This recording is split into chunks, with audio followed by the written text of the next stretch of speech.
நாங்கெல்லாம் போயிட்டு ஏதோ நமக்கு நல்ல ஒரு உணவு கட்சி சாப்பிட்டேன், உனக்கும் ஒரு உணவு கொண்டு வந்திருக்கிறோம், ஒரு தண்ணி கொண்டு வந்திருக்கிறோம், இந்தா சாப்பிடு, இந்த தண்ணி குடியிருக்கான். கவனிங்க, சொன்ன உடனே அவர் என்ன சொல்றாரு, இங்க டயர்டா இவங்க கூட தான் வந்தவர், இவருக்கும் பசி தாங்க அவருக்கும் பசி தாங்க, இவருக்கு தாங்க அவங்களுக்கும் தாங்க இல்லையா?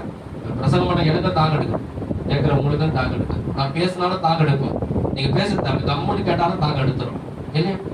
அப்போ இவர் கேட்கிற நேரத்துல இவர் என்ன சொல்றாரு, நீங்கள் அறியாத ஒரு போஜனத்தை நான் புசித்துட்டேன், எனக்கு இப்ப தாகமே இல்லை, பசியே இல்லை, பிதாவின் சித்தத்தை செய்வதே எனக்கு ஆகாரமா இருக்கிறது, எனக்கு போஜனமா இருக்கிறது, எனக்கு தாகமா இருக்கிறது. என்ன சொல்ல வர்றாருன்னா, இந்த பாவியான ஒரு பெண், கவனிங்க, இந்த பாவியான பெண் அநேக நாட்களாக ஒரு விபச்சாரத்துல வாழ்ந்தாள், பணத்துக்காக வாழ்ந்தாள்.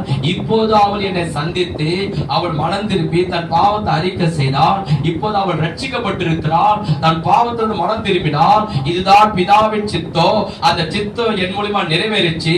அது நிறைவேறின உடனே, ஆத்துமா ரட்சிக்கப்பட்ட உடனே என் உள்ளோ திருப்தி அடைஞ்சிச்சு.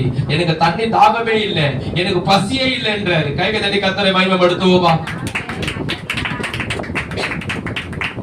பசியே இல்லை என்றார், ஒரு தாகமே இல்லை என்றார்.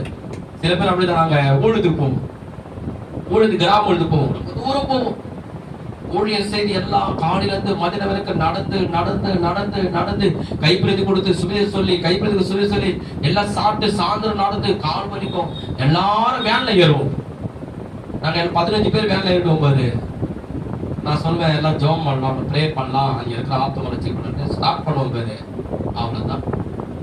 ஒருத்தர் என்ன பண்ணுவாங்க, ஸ்தோத்திரம் ஆண்டவரே, ஸ்தோத்திரம், அல்லேலூயா அல்லேலூயா அல்லேலூயா அப்படி சொல்ல. இந்த குறிப்புக்காக ஜெபம் பண்ணுங்க. அவங்க ஒப்பு கொடுத்தாங்க இந்த இடத்துல, இந்த சகோதரி அவங்க கணவர் அவங்க பிள்ளை ஒப்பு ஜெபம் பண்ணுங்க.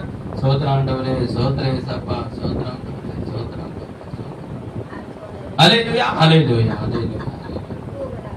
அந்த வேன் என்ன பண்ணுவாங்க, அப்போ என் பக்கத்துல ஒருத்தர் உட்காந்து கேட்பாரு, ஐயா எனக்கு உண்மையான சொல்ற தப்பா நினைச்சுக்காதீங்க, நடந்து அடிக்கிற வெயில் நடந்து நடந்து நடந்து எனக்கு டயர்ட் ஆயிடுச்சு, கால் வலிக்குது. அவங்க பின்னாடி நல்லா உங்களுக்கு அனல் பறக்குது, ஆனா பின்னாடி தூக்கம் சொற்குது, ஏன்னா முன்னாடி பின்னாடி தூக்கம் சொக்குது. ஆனா உங்களுக்கு தான் எப்படிதான் தெரியல, நீங்க எல்லாத்தையும் மூச்சு ஜெபம் பண்ணி வரீங்க, சோத்திரம் பண்ணி வரீங்க. அப்ப நான் சொல்வேன், பெருமைக்காக சொல்ல, அப்ப நான் சொல்வேன், அநேக ஆத்துமாக்கள் ரட்சிக்கப்பட்டார்களே, அங்க போய் இயேசு பத்தி நம்ம சொன்னோமே, அந்த சந்தோஷமே எனக்கு பசியே இல்லை, எனக்கு தாகமே இல்லை, எனக்கு டயர்ட் இல்லை, எனக்கு பலவீனம் இல்லை, அவ்வளவு திருப்தி